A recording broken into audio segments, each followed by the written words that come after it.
Are you confused about where to put frequency adverbs? Let's fix that in 60 seconds. Words like always, often, and never tell us how frequently things happen. The rule is simple. They usually go before the main verb. For example, he always eats. See?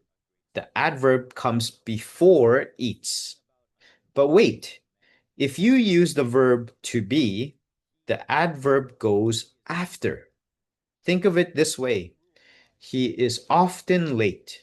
The adverb follows is. Don't put them at the very start or the end of the sentence. Keep them tucked in the middle. It's all about flow. Once you get the rhythm, you won't even have to think about it. Practice this rule today, and your English will sound so much more natural.